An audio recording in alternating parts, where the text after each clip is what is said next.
Warning: the following video contains explicit language which may be offensive to some viewers or inappropriate for children. The content within this video is intended for mature audiences only. Are you ready?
Hey everybody, it's Jeff.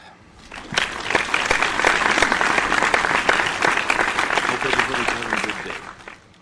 Certainly a nice day here in Maine today. Sunny, partly cloudy, nice temperature, little breeze. Really nice compared to the last couple days we've had here. It's really a nice break from that, and I'm really thankful that we got this nice weather here. And I'll tell you, driving around out there, you could tell a lot of people are taking advantage of it. You know, people going everywhere and stepping on each other's feet. Whenever we get good days in this state, you know, it's people just go because you can't plan nothing. You know, and I realize, you know, it's a work day right now, Tuesday, but you know, people will do things when they can. You know, if the weather's right. Because could depend on the weekends. You know, the minute you make a plan, doom, water and everything, you know, and before you know it, you know, you have to cancel your plans. Oh, I ordered this duffel bag from Temu. It's pretty big. It's about 19 inches wide here from hand to hand. It's a good bag. It's pretty. It's made out of some nice canvas, you know. It's got a shoulder strap here. I only paid $5 for this thing. Can you believe that? Only $5, you know, for this bag. It's a really nice bag, and it came with a wallet too. So because there's a wire here, you know, you can feel it. So it's got some a good strength here, so it'll hold stuff that's heavy. Really nice bag, you know, for the price I paid. I mean, usually bags that are based on movies and stuff like that, you know, they want about 15 to 20 bucks for. But I only got that for $5 on Temu. Of course, I bought other stuff, but you know, there's a $15 minimum to buy anything on there. So that was just one of other things that I had bought,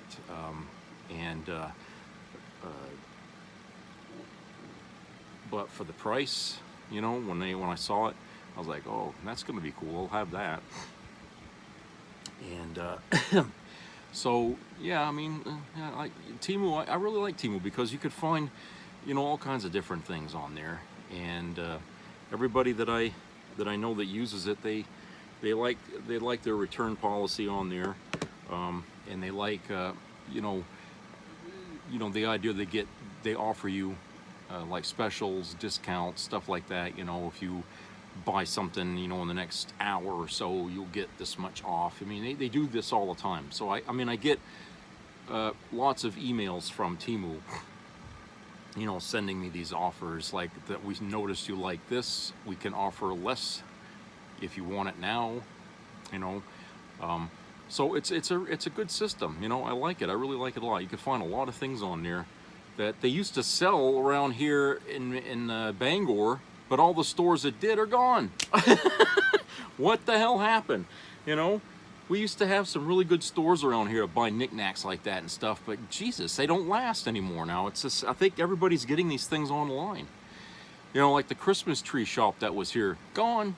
You know, they put Rennie's there, and the last time I went into Rennie's, I didn't see anything in there that was like really a bargain or anything I wanted. So I don't know. I mean, they just opened here like 2-3 months ago in the Christmas tree shop's location, but I don't think they're going to last at the prices that they're selling things at in there. And like I said, they don't have a whole lot there that, like, I was like, ooh, I gotta have this now. But even Christmas tree shop didn't either. Okay, they often, I'd go in there and come out empty-handed. There was like nothing in there I would want, you know. And that little spot's been many different things over the years. I mean, it's been a grocery store for Shaw's, and then it became something else, and then it was the Christmas tree shop, and now it's Rennie's. So a lot of things have come and gone in that little building section, mini mall, over the years. But nothing seems to stick there. I don't know why that is, but I think Shaw's was there the longest, but Shaw's like downsized or something, so we only got that one store on Bangor near the waterfront there. That's the only one that's still around. But yeah, anyway, Temu, I mean, like I said, they have all kinds of stuff there that you used to be able to find around here, and cheaper. You know, a lot of it's coming from China. Like that jacket that I had bought, I don't know if I told you, I had bought a brown coat, leather coat, and when I got it, it kind of smelled like fish on the inside, so I sprayed some Febreze in it, and I haven't smelt it since, so I think I got it, I killed it. But nice coat, you know, and you know, they sell clothing on there for a pretty good deal, and so, you know, I'd recommend it for people who's never tried buying anything on there to just give it a shot, you know. There's many ways you can pay for things on there. I just use my debit card, so it works fine. Okay, well, today, good news for for those of us who despise Alex Jones here, but an article here from the AP, and I will read this to you, written by Dave Collins, entitled "Bankruptcy Trustee Discloses Plan to Shut Down Alex Jones's InfoWars and Liquidate Assets."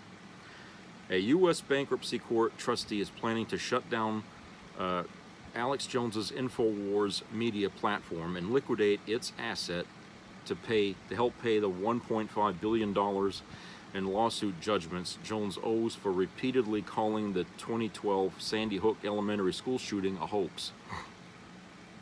In an emergency motion filed Sunday in Houston, trustee Christopher Murray indicated publicly for the first time that he intends to, quote, conduct an orderly wind-down, unquote, of the operations of InfoWars' parent company and, quote, liquidate its inventory, unquote. Murray, who was appointed by a federal judge to oversee the assets in Jones's personal bankruptcy case, did not give a timetable for the liquidation. Jones has been saying on his web and radio show that he expects InfoWars to operate for a few more months before it is shut down because of the bankruptcy.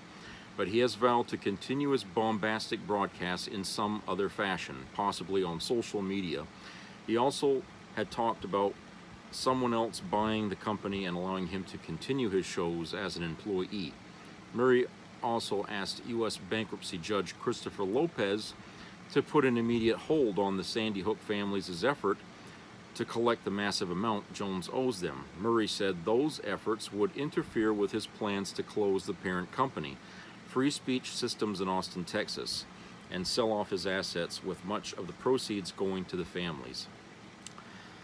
Well, I'll tell you this. If I was the family members here that he owes money to, I wouldn't be in no hurry to get that money. I just want to see him sweat, and I'm telling you right now, he's sweating. You know, now he's got to give up his illustrious bullshit program, and the idea that he would work for somebody for pay to do that, I just don't see that as a realistic thing for him.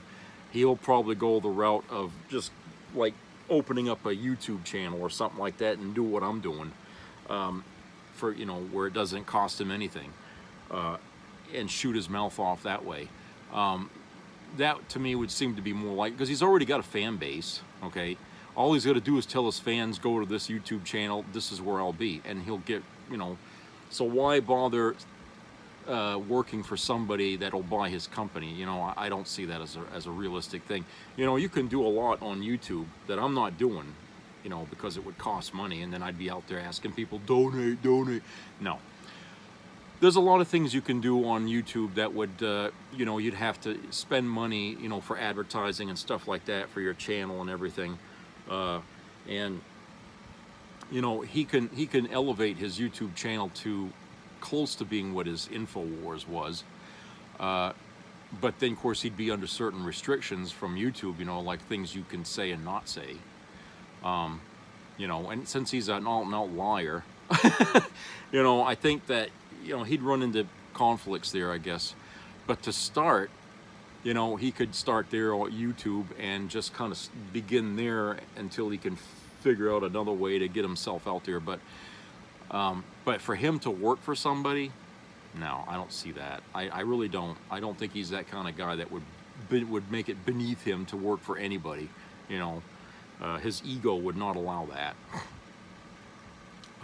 But, you know, like I said, with Alex Jones, for him to come out and apologize with any sincerity about the things that he said on his show about the Sandy Hook victims and that whole incident, okay, for him to apologize to these people and mean it is not going to happen. I don't think this guy has any feeling at all for what happened to those children, okay?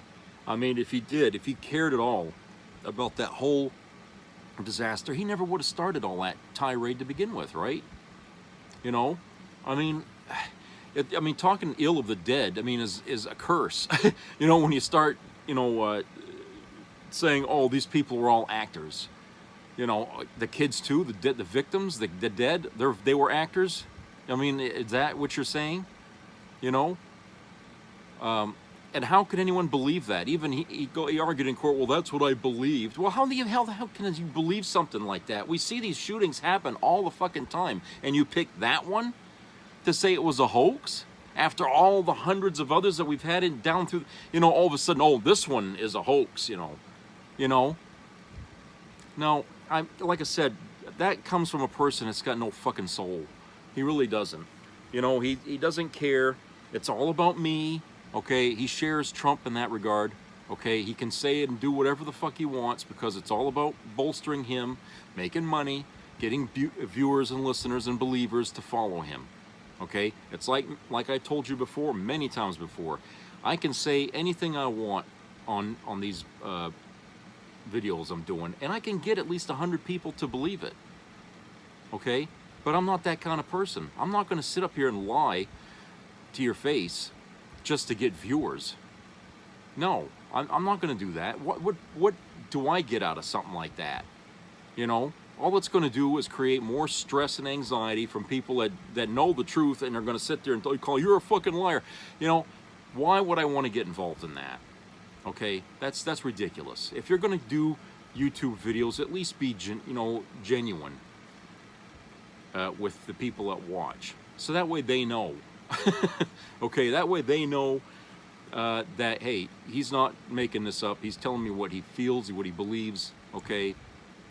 And you can agree with him or disagree with him. You know, if you know better, fine. Okay, but I'm not going to fight and argue with people and try to make you understand or make you believe, you know, force you to believe that I got an alien living in my closet. You know, I'm not going to do that shit. I'm sorry. I'm not going to do that. That to me is ridiculous. That's a waste of my time, and I simply would get disinterested in that really fast. You know, I'd find something else to do. But people like Alex Jones, that's not enough. Okay? It's not enough. And it takes a certain...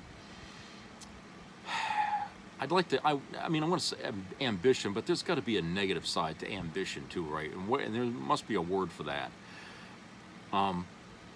There's a certain drive, okay? I'll just use that word, a certain drive with Alex Jones to go that extra mile, to cross that line, push that envelope, okay, and to stick with it the way he did, right through the trial and everything and all the stuff that come out, and even to this day, you know, I know in his mind, he won't say it, but I know he still has it in his mind that, oh, that was a hoax and all. Okay, he's still going to be doing that. But so, you know, for him to apologize all of a sudden and sound genuine, I mean, I don't think anyone's ever going to believe that he would be sorry. Okay, except maybe some of his listeners. Okay.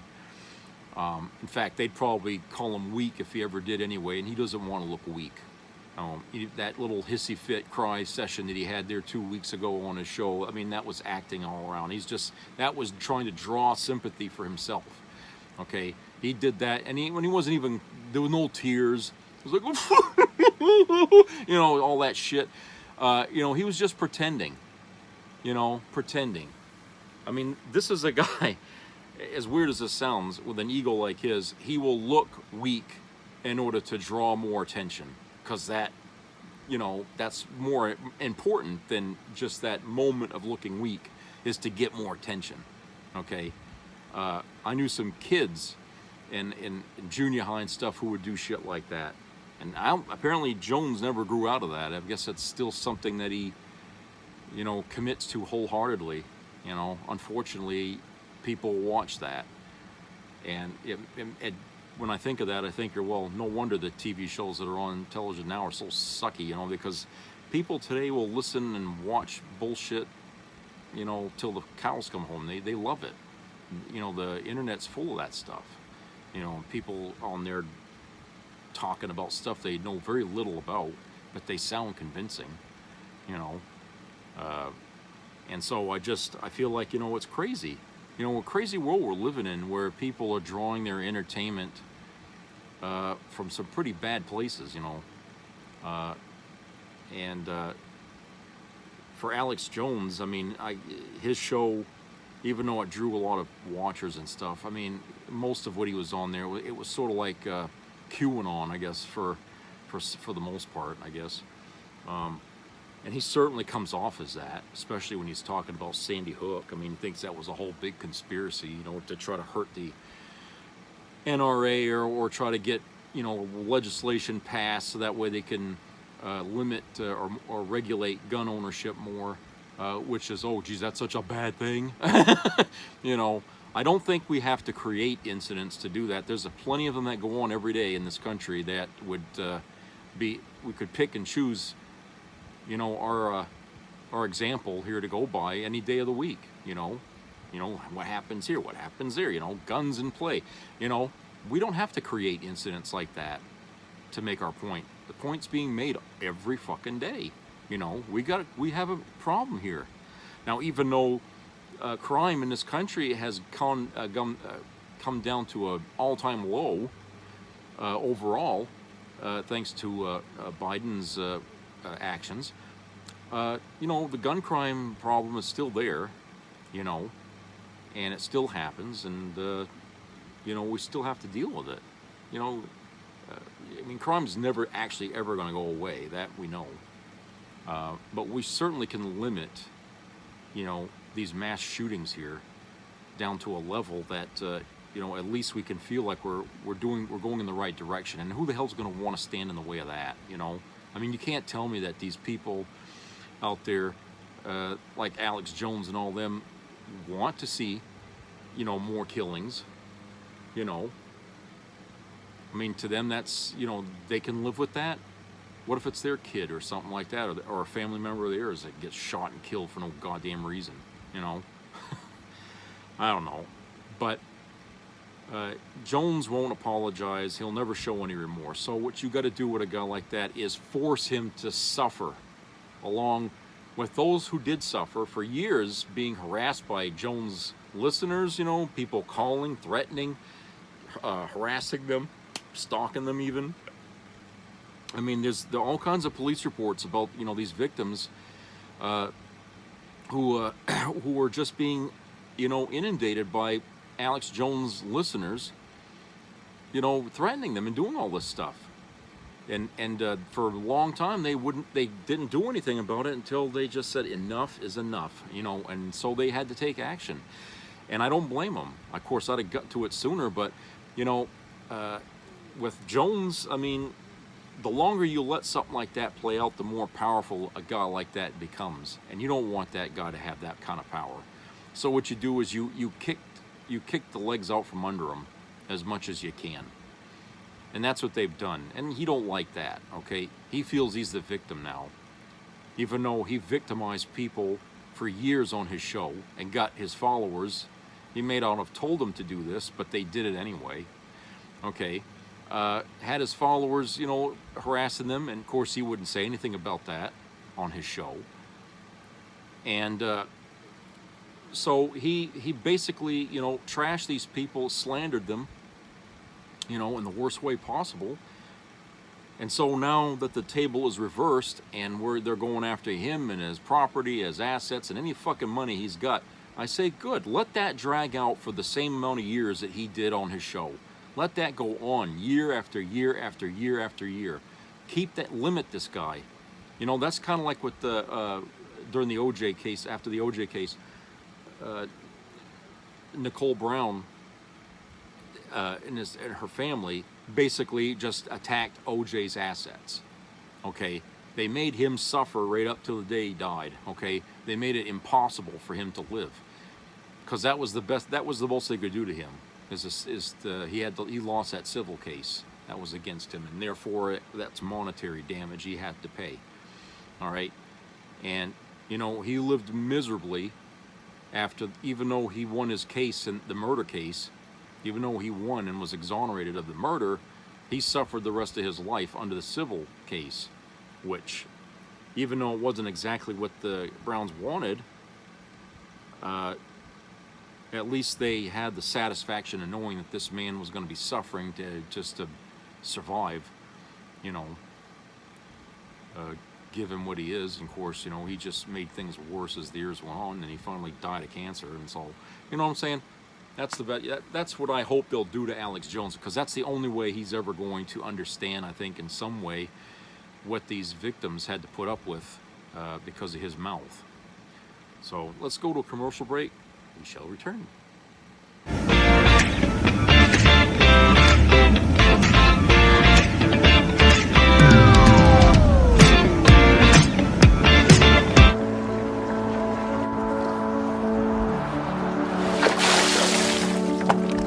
This is me.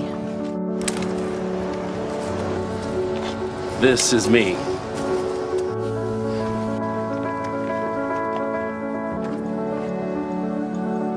This is me!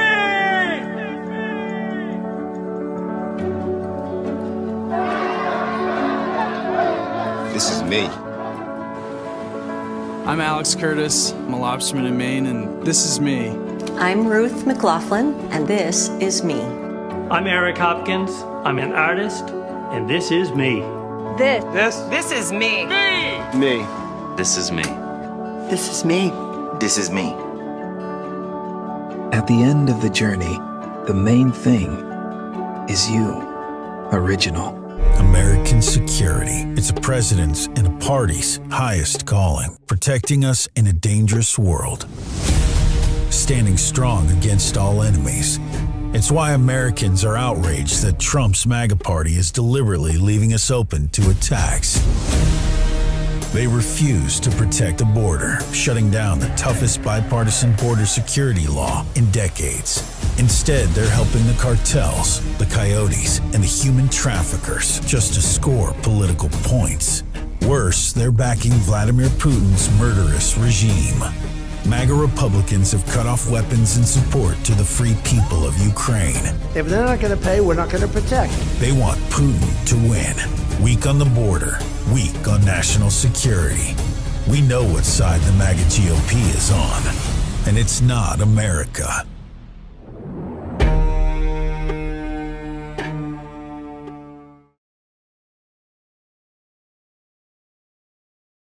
I'm proud to be promoting the God Bless the USA Bible. It's my favorite book. I could stand in the middle of Fifth Avenue and shoot somebody. Donald Trump found guilty all 34 counts of falsifying business records. Donald Trump's hush money payments to adult film star Stormy Daniels. She'd had an affair with Trump.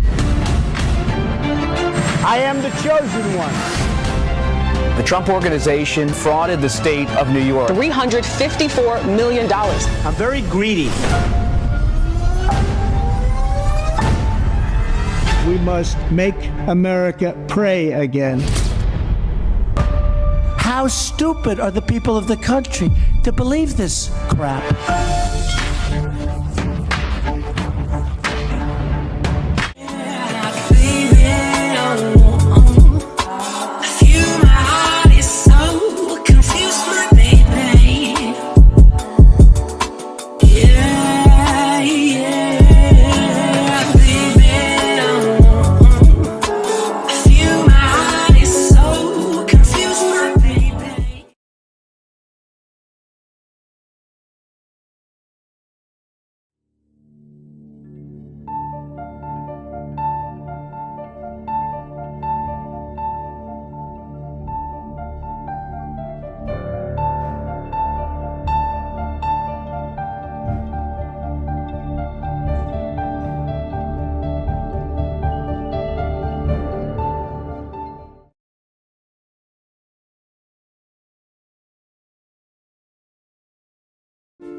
And the Biden administration has been more successfully economically interventionist than the New Deal. Close, once again, to the Fed's 2% inflation target. These markets that just are running at an incredible pace. Climate investments, healthcare reforms, corporate tax reform. Insulin price caps, prescription drug reform, and Affordable Care Act subsidies. Groundbreaking chips and science law that's going to ensure that technologies and jobs of the future are made here in America. More than 1 million veterans and survivors are currently receiving PACT Act benefits. In America, we leave no veteran behind. From the American Rescue Plan that helped create nearly 10 million new jobs. And given people in this nation, working people, middle-class folks, people who built the country, a fighting chance. We'll rebuild America's roads, bridges, ports, deliver clean water, high-speed internet. 15 million jobs. That's the strongest two-year growth in history. And all this progress is part of our vision and plan and determined effort to get the job done for the American people. Got it.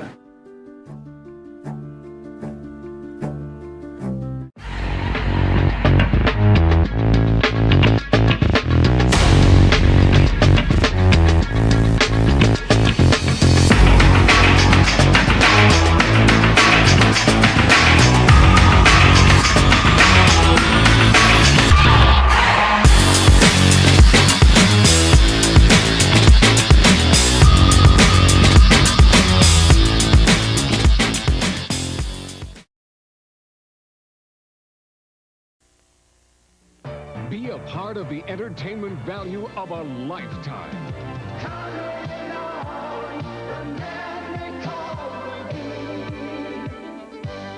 I loved it. It was the best performance I've seen in a lifetime. I loved the show. I liked it very much. He's a very entertaining man. It's well worth the money. Now appearing in Charlottetown, coming to Halifax November 6th to the 18th, and St. John November 20th through the 26th.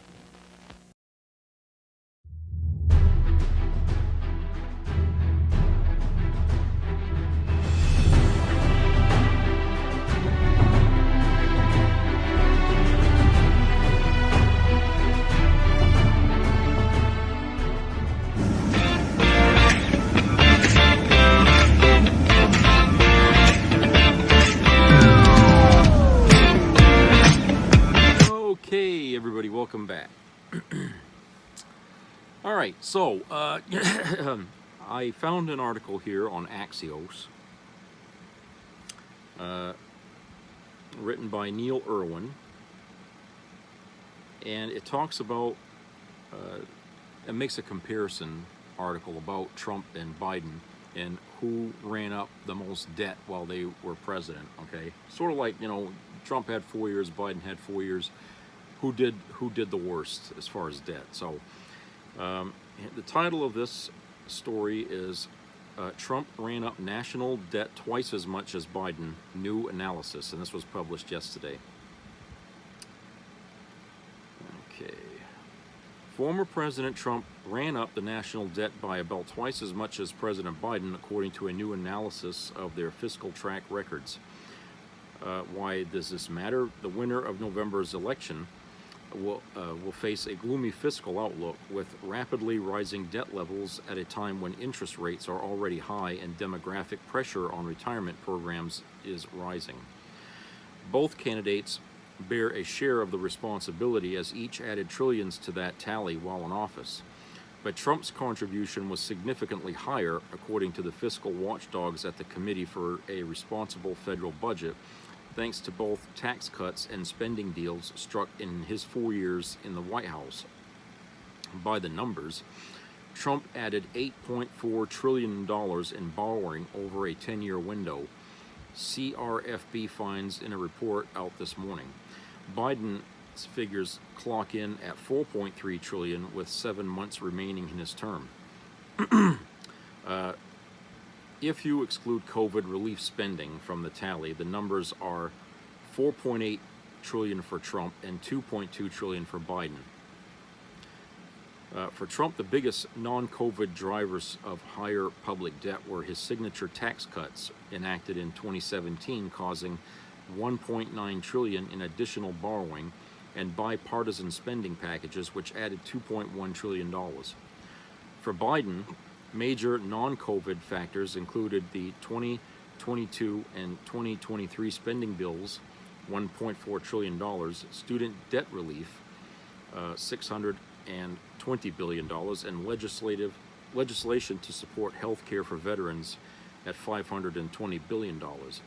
Biden deficits have also swelled, according to CRFB's analysis, due to executive actions that change the way food stamp benefits are calculated, expanding Medicaid benefits, and other changes that total $548 billion. Between the lines, deficit politics may return to the forefront of U.S. policy debates next year. Much of Trump's tax law is set to expire at the end of 2025, and the CBO has estimated that fully extending it would increase the deficit by $4.6 trillion over the next 10 years. High interest rates make the taxpayer burden of both existing and new debt higher than it was during the era of near zero interest rates. And the Social Security Trust Fund is rapidly hurtling toward depletion in 2033, which would trigger huge cuts in the retirement benefits absent congressional action. What they're saying, quote, is the next president will face huge fiscal challenges, unquote. CRFB President Maya McGinnis tells Axios, quote, yet both candidates have track records of approving trillions in new borrowing and even setting aside the justified borrowing for COVID, and neither has proposed a comprehensive and credible plan to get the debt under control, unquote, she said. Quote, no president is fully responsible for the fiscal challenges that come along, but they need to use the bully pulpit to set the stage for making some hard choices, unquote, McGinnis said. So, yeah, I mean, with everything that's been going on, COVID and all that shit, it was bound to affect the debt, okay?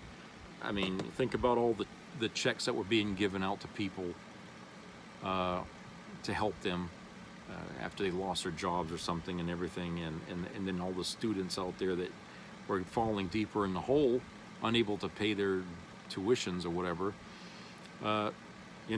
Biden's purpose when he got into office was to save the economy, I think, in his way.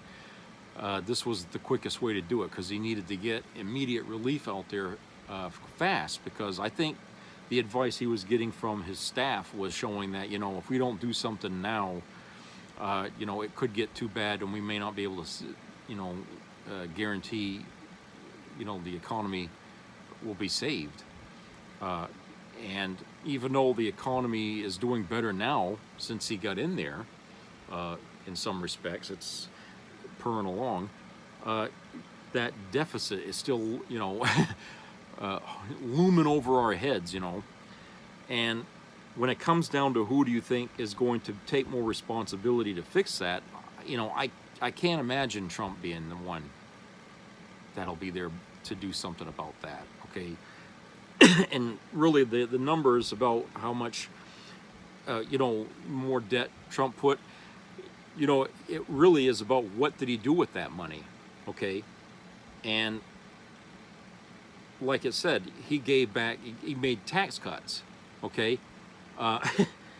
And that's not anything new, okay? It's been tax cuts all the time. That's contributed in a lot of ways to why the economy doesn't seem to want to really get going, is because, nobody wants to put money in the system.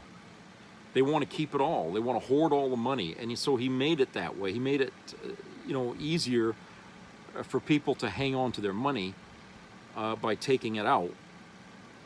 And when you look at what Biden was doing with the money, he was putting it into the system. He's trying to help people with it, okay, the deficit. And of course, he didn't put as much strain, on the borrowing, I guess, as Trump did. But the money that he did spend, it went to good things to try to help the economy.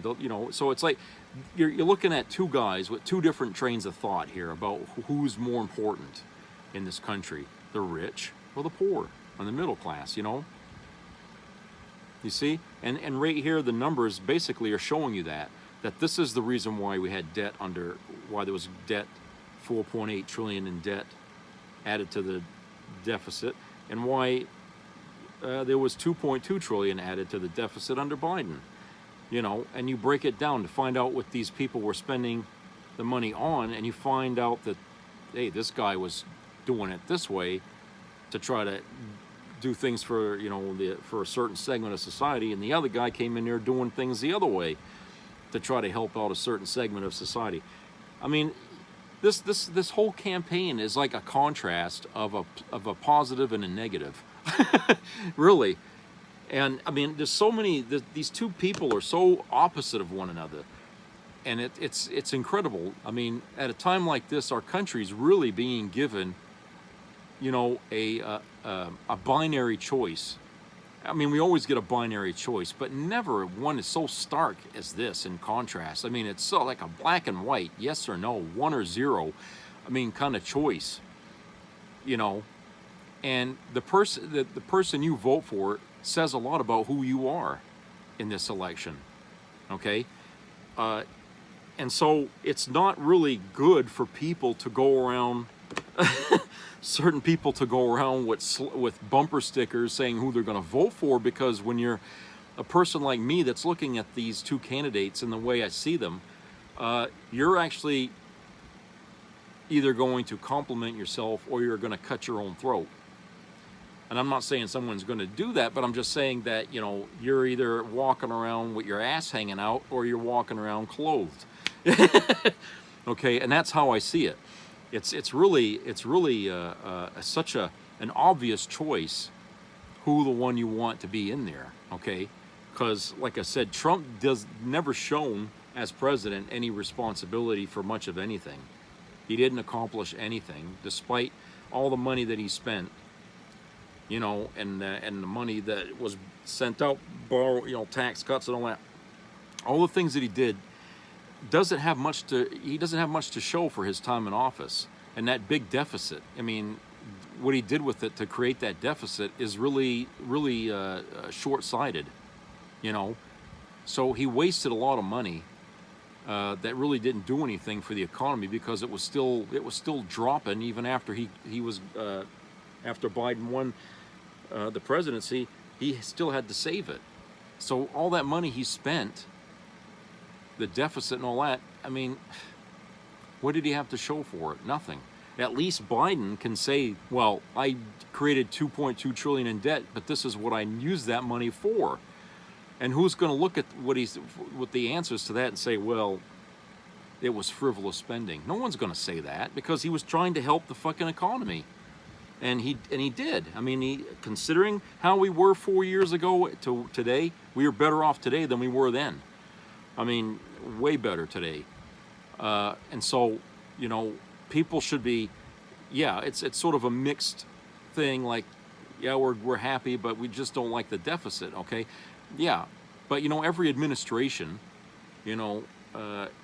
has in some way or other contributed to it, you know. And the fact that, you know, we never seem to have an administration that wants to actually tackle that as a problem, to do anything about it, except maybe Bill Clinton, because he had a balanced budget, you know, while he was president. You know, we haven't had much, you know, said over the years about what are we going to do, you know, about this growing national debt here. You know, what are we going to do about it? How can we stop contributing to it?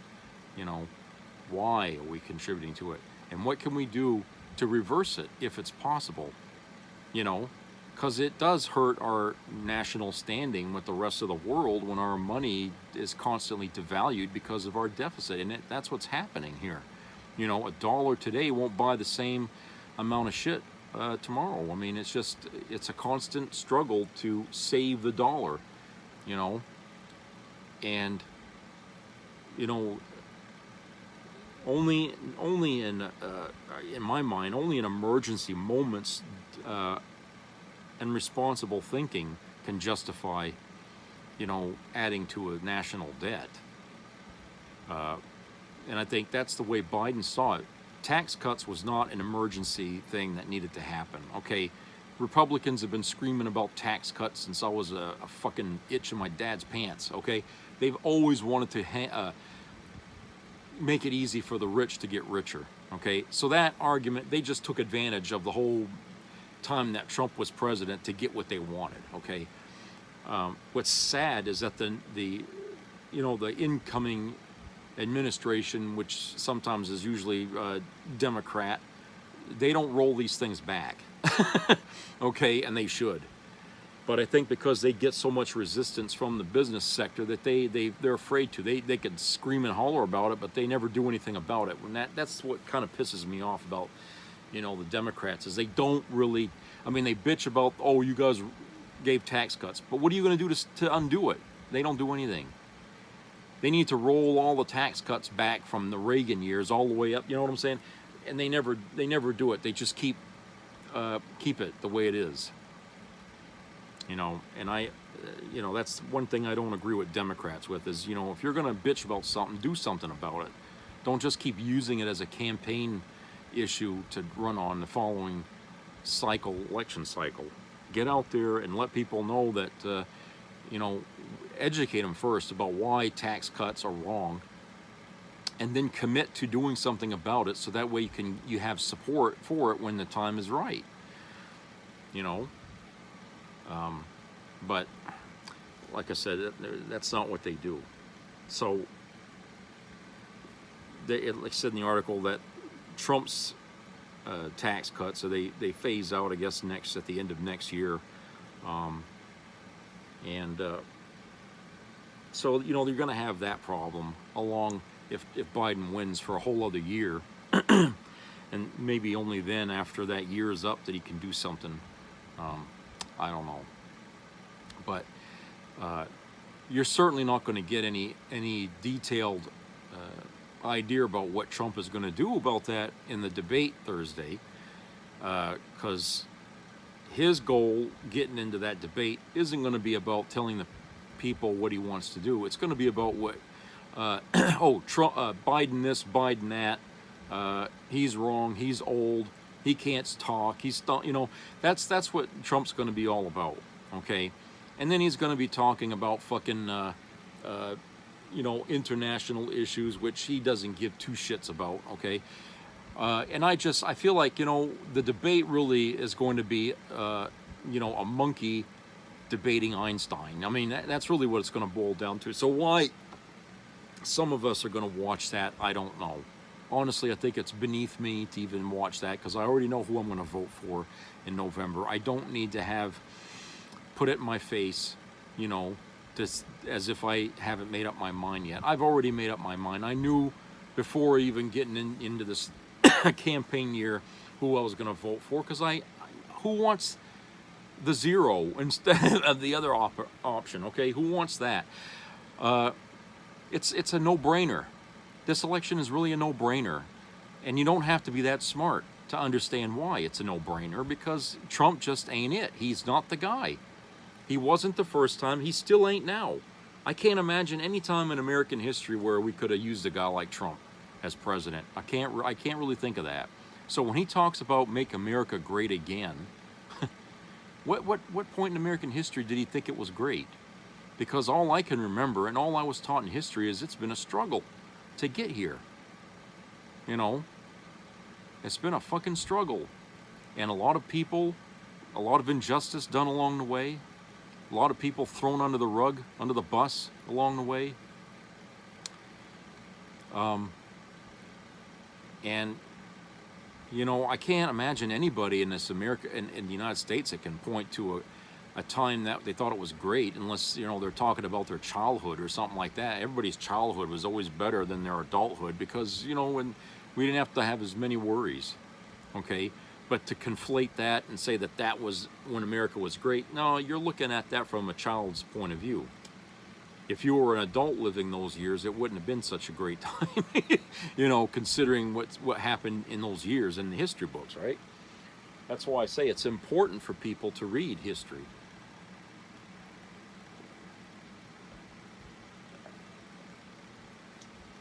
I could say America's had some great moments, you know, but to say there was a period of greatness in this country, I don't know. I really can't say. Part of me says that simpler times might have been a greater time, but even then, people always had, you know, looking forward to better things, right?